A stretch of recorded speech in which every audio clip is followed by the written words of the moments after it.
So good morning to everyone, and welcome to my Angular2 session. So my name is Sergi Almar. Some of you may already know me because of the Spring I/O conference. How many of you heard about the Spring I/O conference here in Europe, Barcelona? Some of you, great. So I'm basically organizing the Spring I/O conference. Spend my days doing training, consultancy in Spring. And today we're going to talk about Angular2 because, well, we have this requirement to build a web application, right? It's a really fancy web application because the way we interact with web applications nowadays has changed quite a lot recently in the recent years. So we need like a good design, good user experience. So we go to our designer. The designer builds this nice design, and then we have the design, but we still have to build the application, right? So in the browser, we only have kind of JavaScript, and we start with JavaScript, get frustrated, right? So there's no type safety, right? So everything is hard. So how many of you have been in this situation? Right, so that's me, right? So that's the first thing. I hate JavaScript, right? So it's, I mean, we're used to Spring, Java, right? Type safety, right? Simplicity. And then we go to the front end, take JavaScript, right? And we end up having a lot of headaches. But if you think, or if you take a look at the most popular technologies on Stack Overflow, you see that the first one up there is JavaScript, right? So and that's from this year, right? So based on the survey that they did. And AngularJS is also in the list, right? So it's one of the top technologies from people that are using. So JavaScript, Angular, you see Java up there as well. So how many of you use Angular1 here? Wow, quite a lot. So I guess that you have already noticed that Angular2 doesn't have the JS in it, right? So we basically, well, actually, the JS has been dropped from the Angular name, and Angular has been rewritten from scratch. That's actually kind of a new framework, so it doesn't have anything to do with Angular1. So that's why, well, it doesn't have JS in it because it's not bound to JavaScript anymore. Of course, you can write Angular2 applications with JavaScript. You can use ES5, right, which is the JavaScript that we know today, so JavaScript that all the browsers support. You can also write Angular2 applications with ES6, right? So which is kind of the JavaScript from tomorrow with a lot of nice stuff like classes and arrow functions and all this stuff. But still, we are in JavaScript, right? So we don't have a type safety, right? And we have kind of the same problems. But Angular2 can be written in TypeScript and also Dart. Actually, Angular itself is written in TypeScript.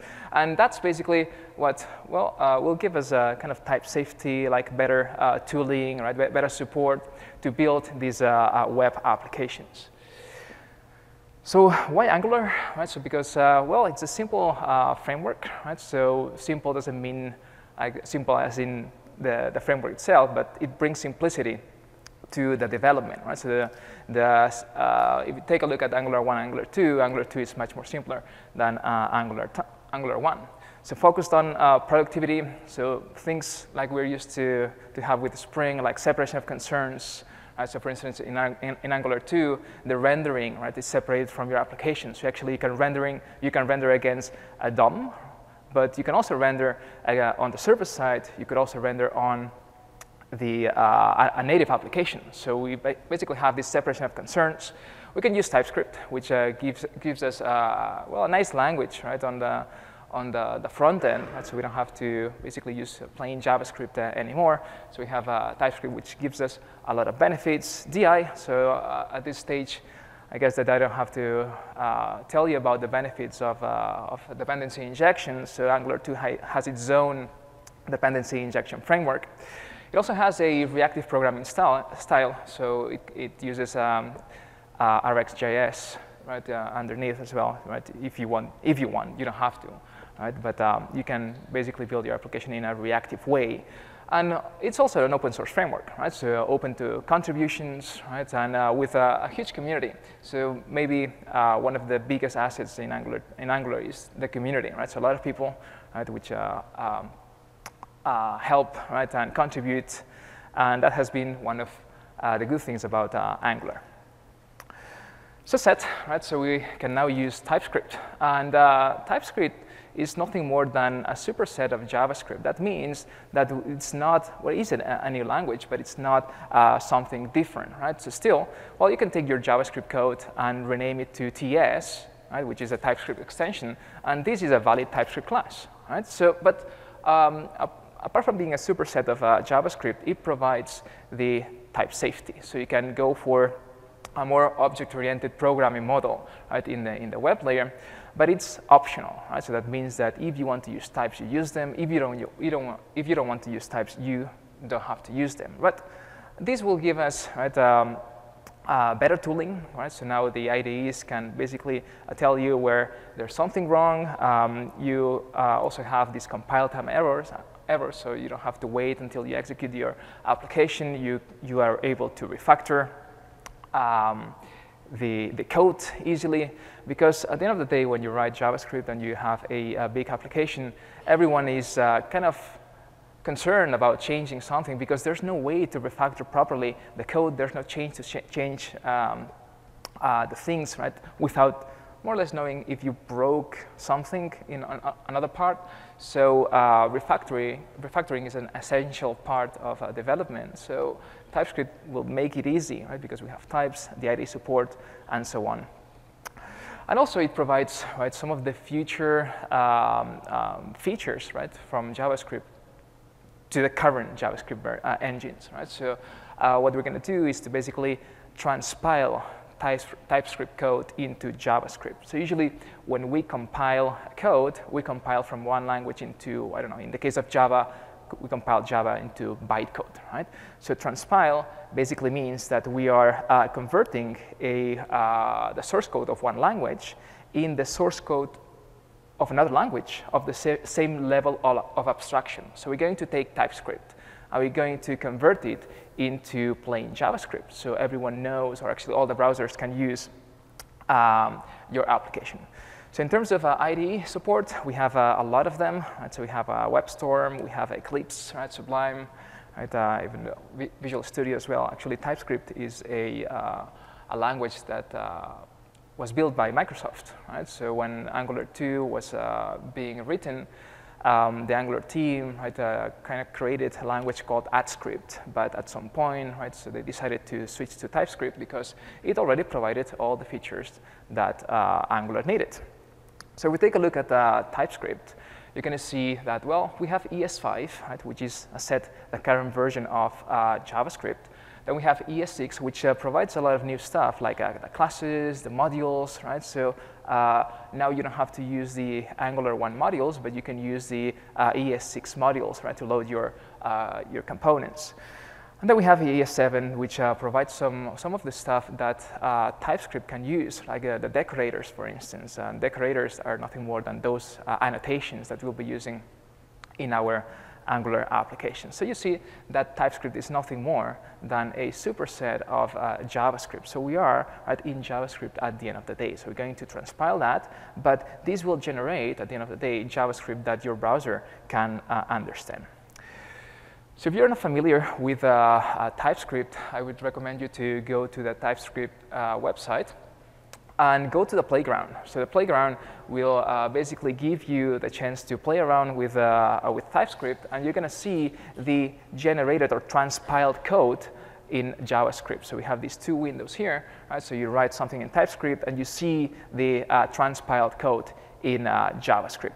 So I'm not sure whether you see it from the back, but on the left-hand side, you see that there's a class with some properties, having generics, constructor, so things that are really familiar to us as Java developers. Right? So it's not like plain JavaScript. It is, you can write plain JavaScript, but you get all the benefits of type safety and an object-oriented programming language. All right, so we'll be using TypeScript. So let's talk about the architecture of Angular2. So in Angular2, one of the building blocks is a component. And a component will represent a part of your view. Right? So we're going to break down our view in multiple components. So this component will have a template associated. And a template is nothing more than some some piece of HTML with some Angular2 markup in between, right? So we can basically interact with a template, right? With things that we have in our components and the other way around. So we're going to provide some metadata to these components. So we're going to define how this component needs to behave. We're going to say, hey, you are going to have this template, you're going to have these providers, you're going to have these directives. So we're going to annotate, right, these components and provide some metadata that will give the required information to the component to basically render itself. So the templates will, as said, contain this Angular2 markup. So we're going to use some of the directives that Angular2 provides, right? So for instance, I don't know, to go over a collection, right? Or maybe some other directives that you implement, I don't know, directives to the routing, right? So we're going to have HTML plus this Angular2 markup. So from our component, we'll be able to bind properties to the template, right? So our component is nothing more than a TypeScript class, right? Or actually a class, right? Which will have properties, and you can bind those properties into the view layer directly, right? So the template can render properties that you have in your class. But whenever a user interacts with the template, with your application, will be clicking buttons, will be basically writing something into an input. So all these events will be triggered, and you can just get them or bind those events into your own component. Right? So you can get those events and react on those events, right? Provide the logic to implement those events.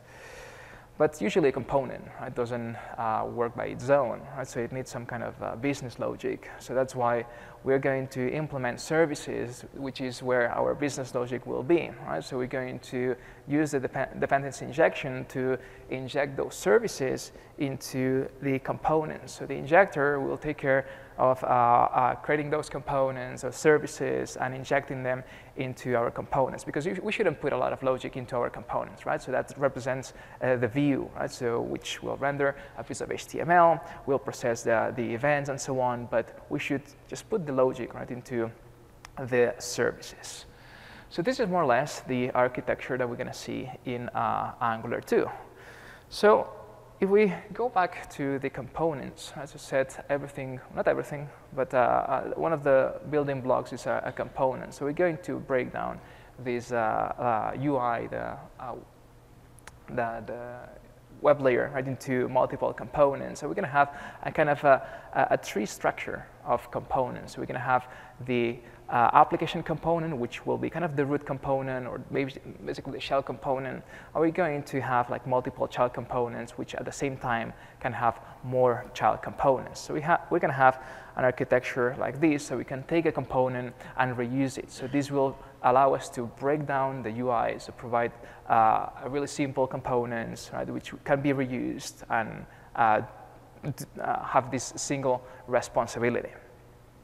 So here's an example, right? So imagine that we have a structure like this one. We could break down this page with a header. That could be a component called header component. Then we could have the footer component, navigation component, and then the main component can be broken down at the same time, right, with multiple other components. Maybe the search input, right, could be a component, or maybe the result list could be another component, right? So we're going to identify these components and create, right, these Angular2 components, right, for every single part, right, of the UI. So this is how a component looks like, right? So we're going to create a class, right? So we are basically creating this welcome component, and we're going to use the decorators, right? So we're going to use these annotations to define how this class needs to behave.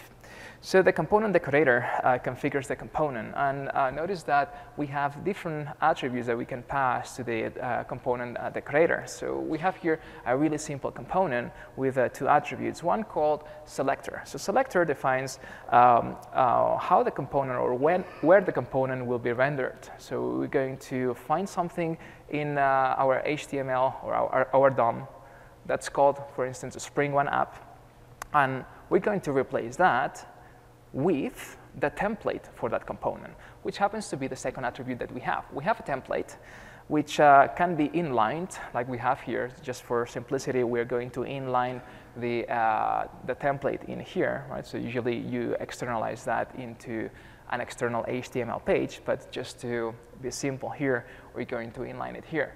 So now, whenever we go through our DOM and we see something called a SpringOne app, Angular2 will just take this element and we'll replace that with a template for the component. So basically, the selector is a way to tell the component where it needs to be rendered in the DOM. Right? And the template is nothing more than what needs to be rendered in the DOM. So set the templates, describe the views, right? And they can be inlined or they can be external. So we have seen a way to inline them, right? So which is the first example. We just define template equals, and we can pass these multi-line strings, right? Where you pass your template, or you can point to an external HTML file. So you can externalize your HTML, right, with the Angular markup, and then your component will point to that HTML file.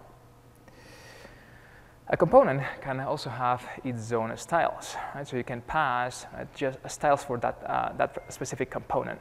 Anyone heard about the shadow DOM? Yeah. Right. So you can pass the exact same styles to multiple components, and they won't overlap.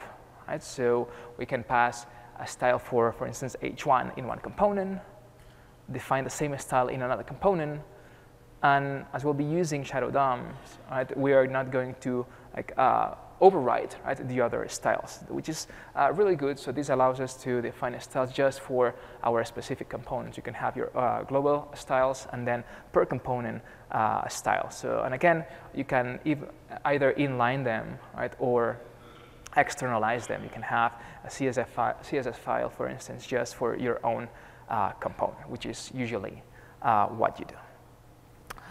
So let's get started with Angular, right? And let's see like a small demo, or let's get started with it. So I have here a really basic Angular2 application. Can you see that from the back?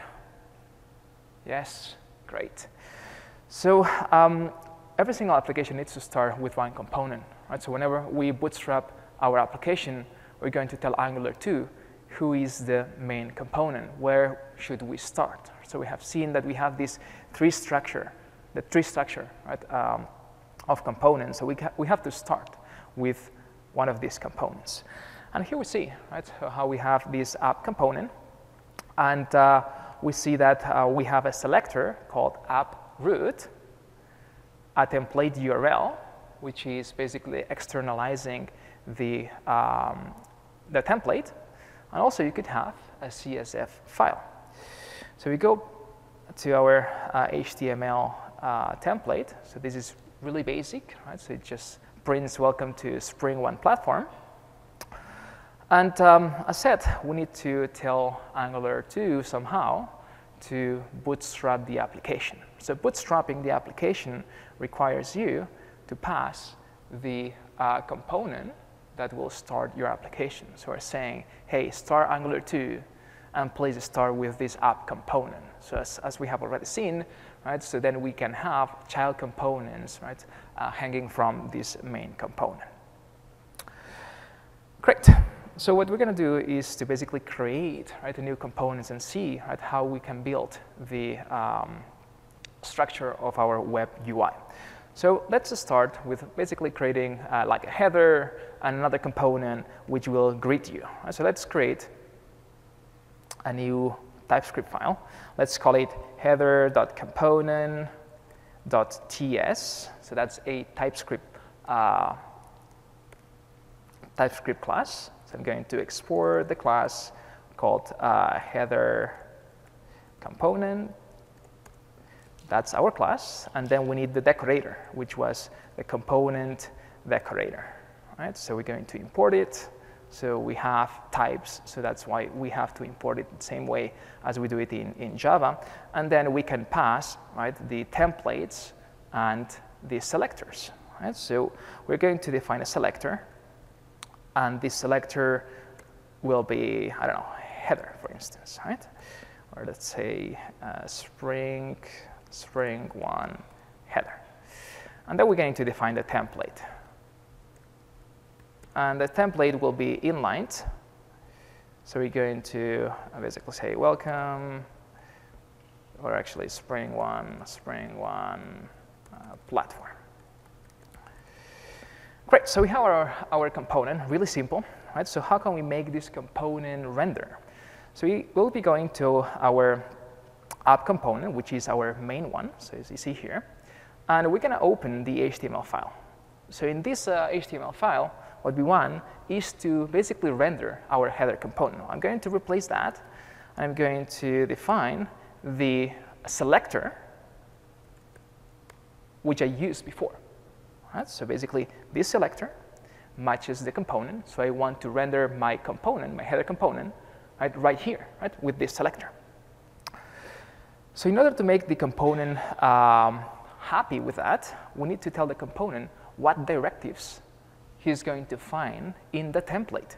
So I have to define another attribute called directives, and I have to pass my header component. Right, so I pass my header component, and this will tell my app component that I have a header component that needs to be rendered in its template. So hopefully, if that worked, yeah, so we see here that in my browser, so we see SpringOne platform. I haven't refreshed the browser because it has the auto refresh thing, so it basically transpiles the whole code and it refreshes that. But we see here, let's try to change that for a second. Let's say this is an H1, just it's a header, right? So here you go. Here we go back. You see the loading for a second and SpringOne platform, right? So that was our first component, right? So which basically was rendered at that particular selector. We're going to create yet another component. We're going to call it greeter component. Right, so it will greet you. And we're going to do the same thing. Let's see, export class greeter component. So that's my class. Annotate it with that component, which is the decorator. So as you see, we have auto-completion. We have a nice support from the IDE. Selector, and let's say I want to define greeting, and the template, which is going to be really simple. Hey Vegas. All right, so we're going to go through the same procedure. Let's just put that import here. We're going to go back to my app component. We're going to render that right after the header. Right? So we have this greeting component that I want to render down here. And again, I have to tell the main component about the directive. So I'm going to add the greeter component. So notice how the imports have already been added here. Right? So I haven't done anything. So the IDE took care of the imports. Now if I go back to my application, I see SpringOne platform, which is one component, and Hi Vegas is another component. If you're developing Angular applications, right, you should use Augury. And we can see that in here. Yeah, here you go. So Augury is a Chrome plugin which will allow you to debug Angular2 applications, which is really handy. So we see here, right, we see the component tree that we are rendering. So we are starting with an app component. That's my main one. And then down here, we have a header component and a greeter component, right? So if you're developing Angular2 applications, that's a must, right? So you should download and you should use Augury because it basically simplifies quite a lot, right? The debugging and development of Angular2 applications. So we're going to see that this is the header, this is the greeter component. So it's going to tell you which component is which, right? Plus some other stuff like the properties, the injector graph. We're going to talk about that later on, right? But it's a really useful plugin, right, for Angular2 development. All right, so that was a really quick introduction to the components, right? So let's talk about binding now, right? Because we want to bind properties from our classes into our templates, and we want to also get events from the template and want to react on those events. If you're familiar with Angular1, you know that well, the two-way binding, right, was what we had in Angular1 usually. So Angular2 chose not to go for the two-way binding by default, right? Because well, if you want to optimize the way you track changes, right, so it's better to have one direction only, right? So that's why we can have one-way binding, right, by default. We're going to see that we can do two-way binding as well, or two-way data binding, but we're going to focus on one-way data binding for now. So we can use these curly braces to basically, well, that's called interpolation, to render something into our templates. And here's basically how we do it. So in our class, we're going to have properties. And you can access these properties directly into your template by using these curly braces. And this will have this one-way data binding. So that means that in our application, in our template, we're going to have this title, in that case, rendered, right? But we're not going to have, right, changes from the DOM into our component. As said, your DOM, right, whenever we interact with the application, we're going to, well, do things that will trigger events. That could be a mouse click, that could be like typing something, right? So we can actually get those events, right? And here's an example of that. So in our DOM element, like a button, we're going to use these parentheses to define which event you want to, what you want to bind. And in that case, we are going to bind the click event, and we're going to bind it to a method, right, a function in our component, so which will be the connect method. So now we can just go to the connect method. We're going to implement it, right? And this will react, right, on the whenever we click on that element. Right? So that's a way to get events from the template. But if you really want two-way data binding, right, which is useful, right, for forms, right, sometimes you can use what's called the banana in a box operator. Right? So we're going to use these square brackets and use parentheses inside, which kind of simulates, right, this banana in a box. And then we're going to define where we want to have this two-way data binding. So for example here, we have this component called login component. It has a property called username set to anonymous. Right? So whenever we render our template, this anonymous will show up into this input, right? Because we have this banana in a box, right, with this ng model. But whenever we change that input, we're going to have that reflected into our component as well. So we're going to have these two-way data binding. So the two-way data binding is achieved, right, by using this banana in a box, define the ng model, and the expression could be a property in your component. So you're going to have this two-way data binding, right, from the DOM to the component and the other way around. So templates can also use Angular directives. Right? So that means that you'll be able to use this ngIf, ngFor, ngSwitch, ngClass. Right? So for instance, if you want to iterate over a collection, you can use the ngFor. And well, you have this syntax, let name of names. So names will be a collection. So we'll be iterating over all the collection of names.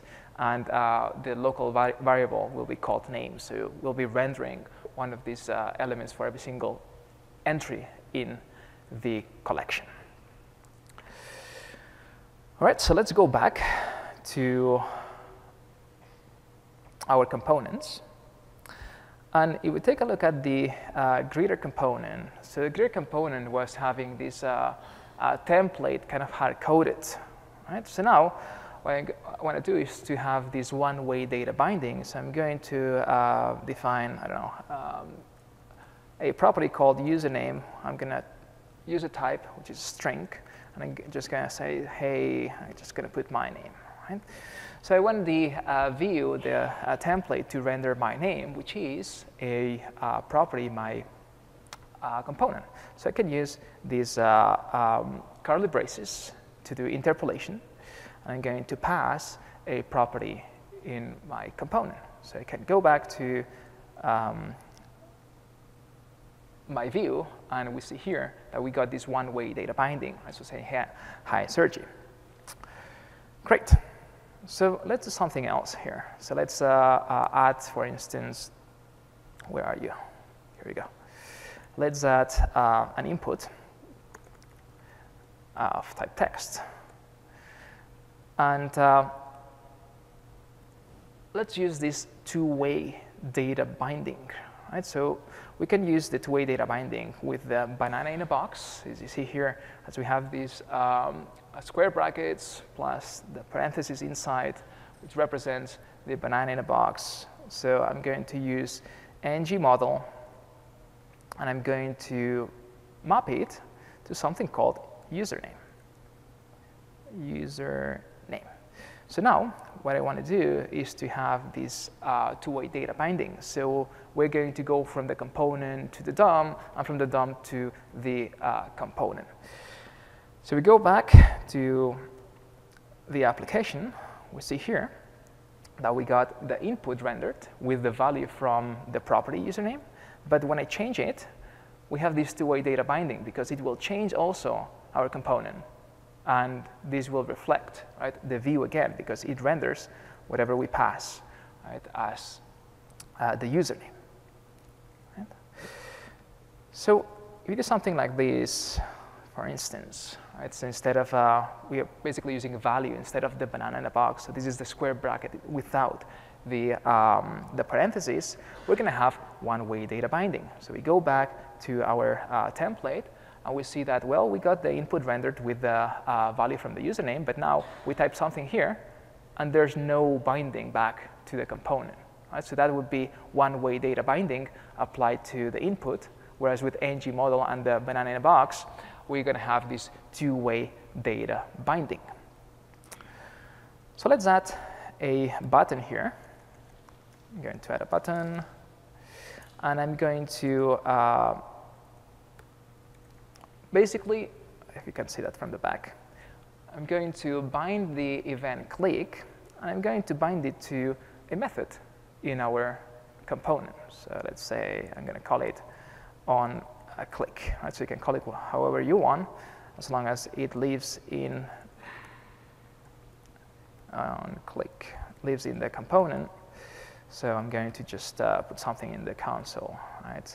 Click. Great.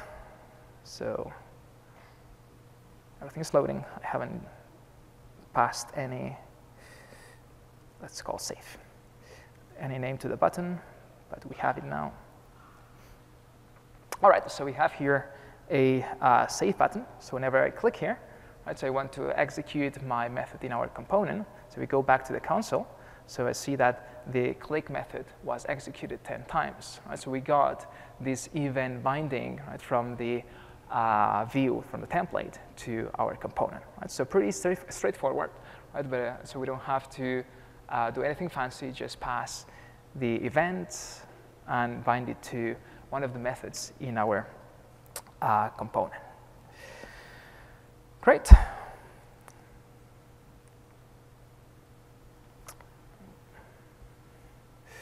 Back to the presentation. So these components, right, can interact with each other. Right? So at the end of the day, we're going to break down the UI in multiple components, but usually what you do in one component needs to be not reflected, but maybe another component is interested in that event. Right? So we click on a button, or we do something in one component, and maybe there's another event that is interested in that, in that event. So all the components could have input data, right? So you can pass data from the parent component to the child component, and then they can emit events, right? So they can use the output decorator to basically emit events. So this is like an observable that you can observe, right? You can just get the observable and react on the values on that observable. So let's see a demo on how can we communicate from one component to the other one. So let's imagine now that I don't want this username to be hard-coded here. I want to make this component reusable by passing the username from the outside. Right, so I'm going to pass the username from the outside. Let's add the import statement here. And we're basically defining that whatever component the parent is, right, can be or can pass, right, something to this greeter component. So who is the parent component of the greeter component? We've seen that this is the app component. So in this app component, we're going to define the username that we want to pass. Let me just check. So I'm going to define here the username, type a string. I'm going to define the username as John, for instance, so it's something else. And now I'm going to go to the template where we had our directives. And we see that this greeting, which represents our greeter component, we're going to pass the value, username, which will be a property in that same component. So that's the way we pass a value from the parent component into the child component. So we're saying, I'm going to pass you something called username, and this is something I have, which is called username. Right? So the username should be an input from the child component, which we have here. So hopefully, if that works, where are we? That's a demo. That's good. Right? Called self-signature greeter component. Let's see what happened in the greeter component. String username. I don't see it now.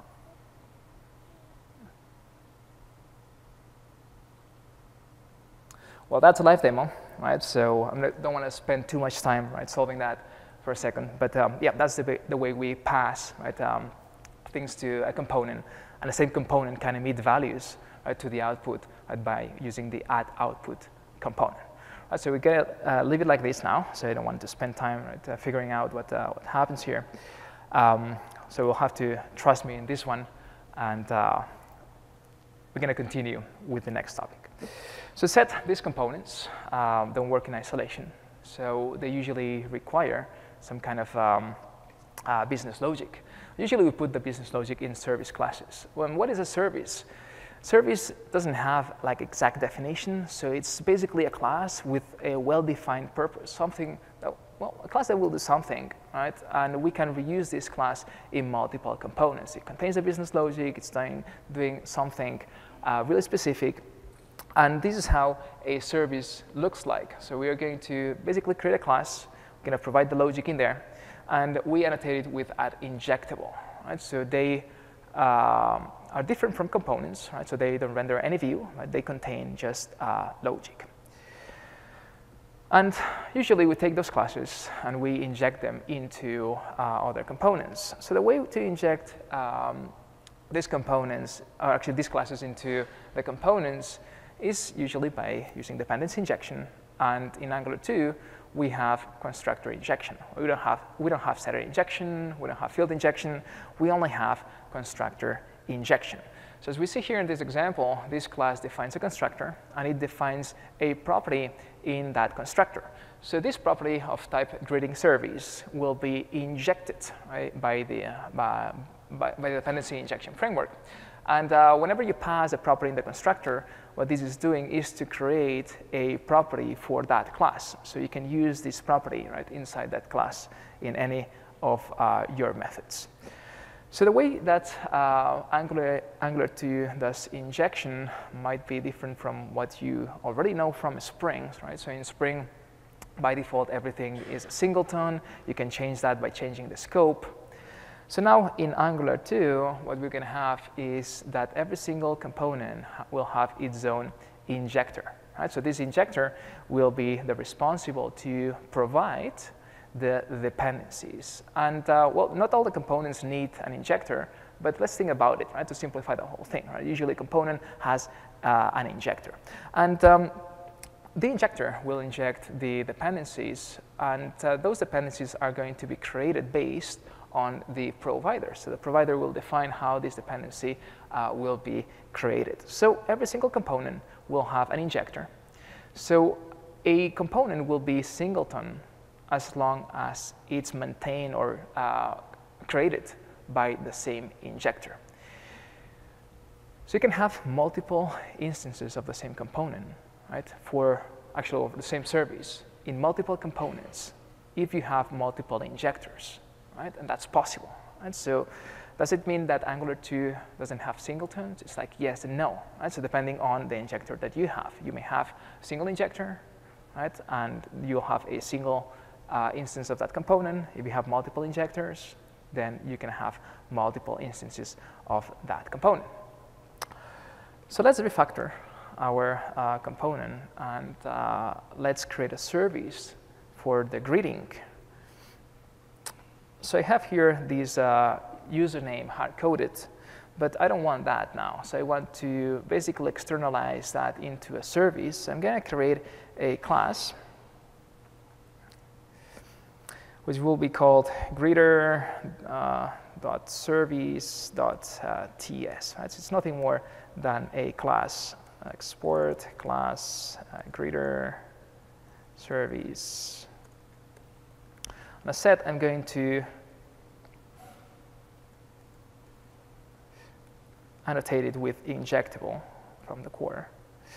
Don't forget the parentheses. This is kind of weird for us, right? So because in Java, we don't need the parentheses in an annotation, but in TypeScript, we need them, right? So otherwise, that fails. So I'm going to define a method here, right? So get, I don't know, get username. I'm going to return the username from here, username string. Return this dot username, right? I'm going to type it.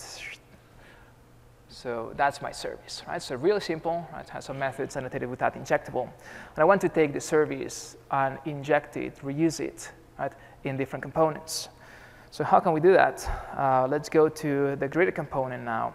And I want to get rid of this username, right? But still we need it because we are going to render this username in the view. So what I'm going to do is I'm going to define a constructor where I'm going to pass the greeter service, right? So I'm going to pass the greeter service. That's the name of the property. And then the type is going to be greeter service. Yep. Here you go. That's going to be my constructor. And this will create a private field in my component that I can use, right, anywhere. So I'm going to implement one of the initialization callbacks, which is called implements on init. I don't want to put logic in the constructor. I want to have a callback. That's going to be core, which allows us to interact with the lifecycle of the component, right, to do some logic. So I'm going to implement the method ng on init, which is what the interface describes. And I'm going to use the greeter service to define the username. I just forgot. Well, I just removed the username here. Username string. So I'm going to pass what's returned from the greeter service to that username. So I'm going to assign it like this, greeter service, this, sorry, we have to use this here, right? Greeter service dot get username, right? So this ng on init will kick in when the component is initialized, right? Before we can interact with it, right? So it's really similar to what we have in Spring, right? The lifecycle callbacks, like the post-construct annotation, right? That would be kind of the equivalent to this guy here. All right, so let me go back to my main component, remove that just for a second. Let's see if that works. Something wrong here. Let's see what that is in a second. Great, so what happened here is that the greeter component expects a greeter service, but it doesn't have any provider. right? Specifying how can we create this greeter service. So in order to use this greeter service, I have to pass the providers,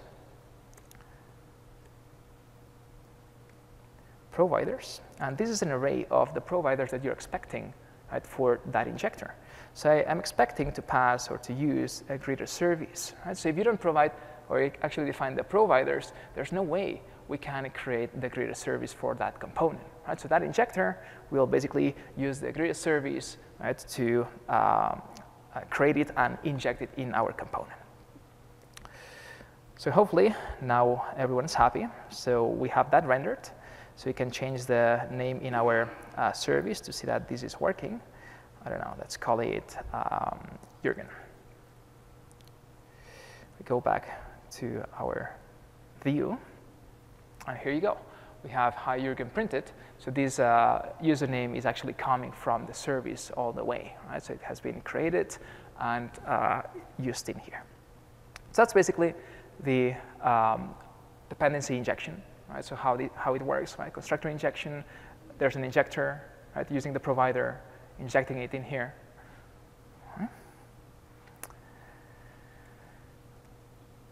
Right. So now, our component was really simple, right? But usually in a single page application, you have multiple views, and you'll be interacting with your application, and you'll be changing the views in your application without having to have this full page refresh, right? So how can we do routing in Angular 2? In Angular 2, this has changed, right, quite a lot, and the router is one of the components in Angular 2 that has changed well, a lot, right? So anyone used Angular 2 already here? Right? So how many breaking changes? Yes, so all the betas, even the release candidates, you know, it's like how can you break, right, everything in release candidates, introduce new routers, introduce new forms. It's like it's crazy, right? So we are now in release candidate 4. We're not even final, so hopefully that will be more stable. It has been kind of a nightmare, right, to keep up with all these breaking changes. So this is the latest router, right, in Angular 2. And what you can do with the latest router is to basically provide an array, right, of mappings where you can map a kind of a path into a component that will render that path. Right? So we, in this example, we are rendering, or we're mapping /login to the login component. So whenever you go to login, you're going to render the login component, chat to chat component, and then we basically call this provide router, passing your array of routes, and well, this will basically provide the router configuration. So where are these components rendered in our view? We're going to introduce a new element in our view called the router outlet. So this router outlet is the place where we're going to render these components. So we're going to take the login component and render it into the router outlet. We're going to take the chat component and render it into the router outlet. So that's basically how the routing works. And then how can we change the path in a single page application like this? So in Angular, we have this router link, right, which is an attribute in a link. And you can point to any of these URLs or paths. Let's call them paths. So you change the view, right, of for that path.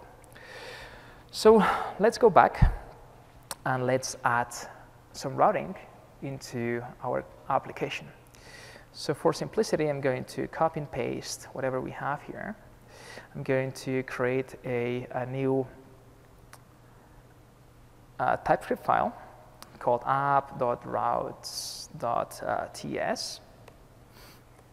I'm going to copy what I have here in the slide, but I'm going to change that. So I'm going to add a path for the greet, right? So I want to basically greet someone, and I'm going to use the greeter component. And then let's create another component. Let's call it thanks, right? It's a really simple component, which will thank you for coming here. So I'm going to add a new component called thanks.component.ts. Thanks component. going to annotate it with the component annotation from the core, add a selector. So we don't really need that, but well, thanks. And the template,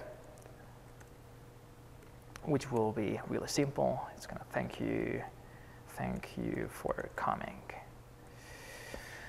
All right, so that's our component.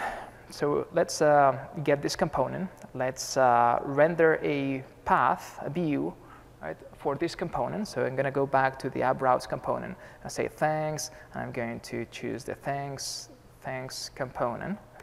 And I'm also going to add another path, because when we don't select any path, what happens? I'm going to default the paths to the greeter component. So if you just go to the root path, we're going to render the greeter component.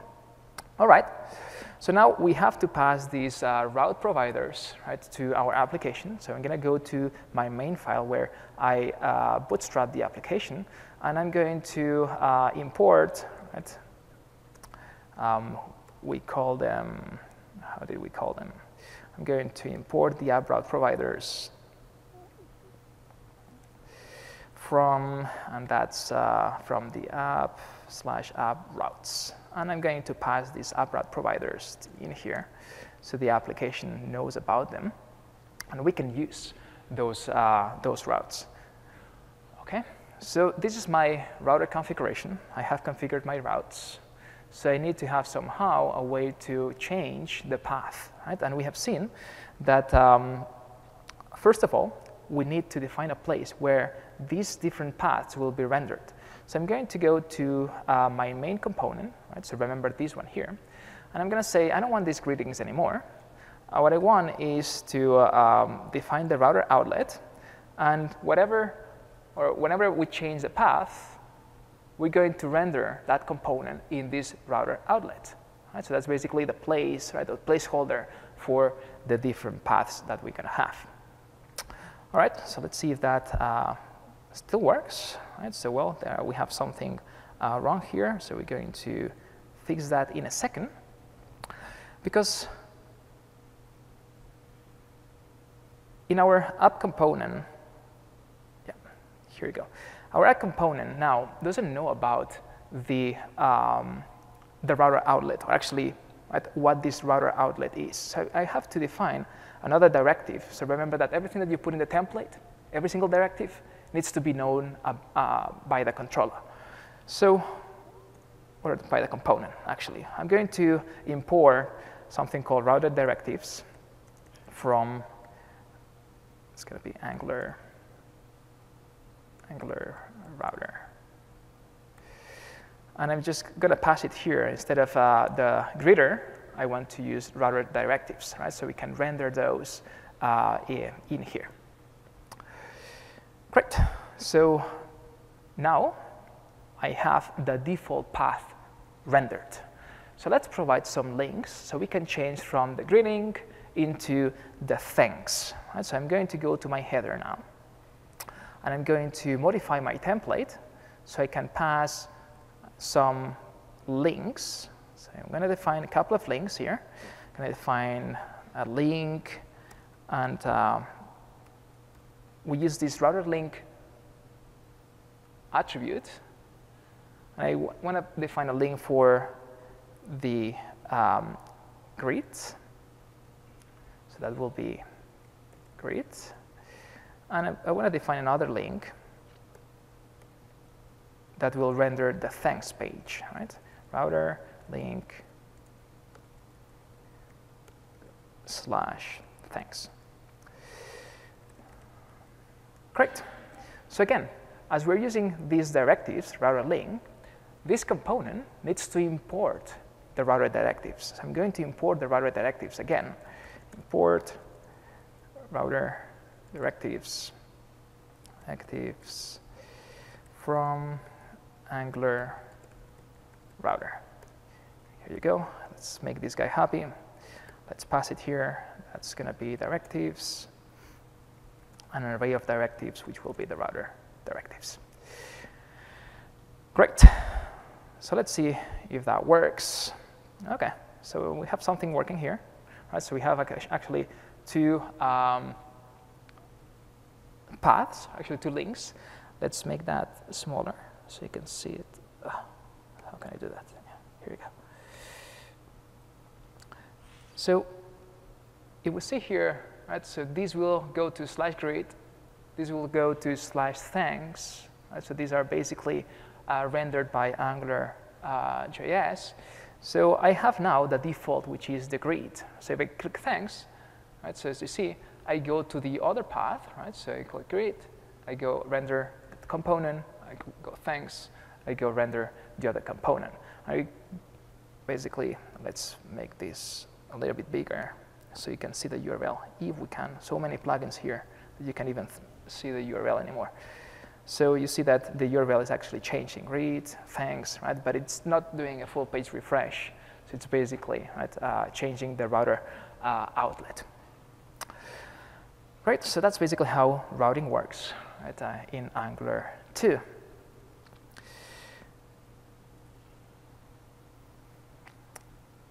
Great.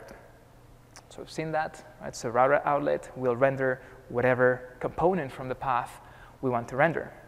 And the router link will be basically rendered accordingly to the path that we want to render. So we have already demoed that. So let's talk about the HTTP service. Right? So at the end of the day, our SPA, our single-page application, will have to consume some backend services, and those are usually REST APIs. So in Angular 2, we have a really convenient HTTP service, and we don't want the main thread to block right, while we are doing the HTTP request. So there are not a lot of ways to go asynchronous. So either you go for callbacks, you go for promises, or you use observables. Right? So Angular 2 chose to go for observables, right? Which is a better choice than having like this callback hell or using promises. Actually, Angular 1 was using promises for the HTTP service. So now we're using observables, which are actually better. They can be, you can cancel them, right? So you're going to see that every single method in the HTTP service class is returning an observable that you can subscribe to. So everything can be an observable in Angular 2. So even an input, right? You can observe an input. You can create an observable of an input. So every time that someone types something into the input, you can get a value, right, from that observable. So you can use RxJS anywhere in your application. You don't have to, but you're going to see that everything is works really well in Angular 2 with the reactive programming model, and that's one example, right, of the HTTP service. So up here, right, we have an example of an HTTP GET request. So we have HTTP GET, then an observable. It has all these methods like map, so you can map the response and into the body of the response. And then you need to subscribe to the observable to get all these values. Right? So everything is a stream of data. So you can turn a WebSocket into an observable. You can turn an input into an observable. So everything can be an observable. Great. Well, I'm going to demo that. It will take some time, but yeah, it's take a look at the HTTP service. Right, it's actually really interesting. Right, working with observables and reactive types right in your application. But now, so everything is really simple. But in order to set up the project, right, it takes a lot of time, or actually a lot of concepts to learn. Right, so what should I use for the build tool? What should I use as a package manager? What should I use as a module loader? So what about the transpiler? Right? So if you start with Angular 2, you're going to see that you have to know about all this stuff. Right? And it takes some time, right, to get familiar with all these tools and to set up a project with all these tools. So luckily, we have something called the Angular CLI, right? So a command line interface, which will allow you to create a Angular 2 application, or actually bootstrap an Angular 2 application with just one line in your terminal. So you can do ng-new, right, name of your project, and this will create a project, actually, all the scaffolding, right, with all the build scripts and everything required to get started with Angular2. So check out Angular CLI if you want to get up and running fast. And another concern about single-page applications is about SEO, right? So what happens when there's a crawler which goes to your application and your application is not rendered by Angular yet, right? So because the crawler will just get the HTML, and those HTML, when the crawler goes to your application, will basically contain this Angular2 markup, right? So it will have this kind of elements like curly braces, title, and that's not what you want, right? So usually single-page applications have had this problem, right? But luckily, right, in Angular2 now, we can get kind of rid of this problem by doing what's called the server-side rendering. So by default, you're going to get like client-side rendering. So everything is done on the client side, right? So that means that someone goes to your application and it needs to wait until the framework bootstraps and basically kicks in, changes everything from your template. And that might be a problem for the crawlers. And also when you share a link, you go on Facebook, you share a link, and Facebook, for instance, wants to create a thumbnail of your application and basically get the title and so on. So this can be a problem as well for your application because you don't have Angular kicking in, right, at that point. So that's why Angular Universal tries to solve this problem by doing server-side rendering.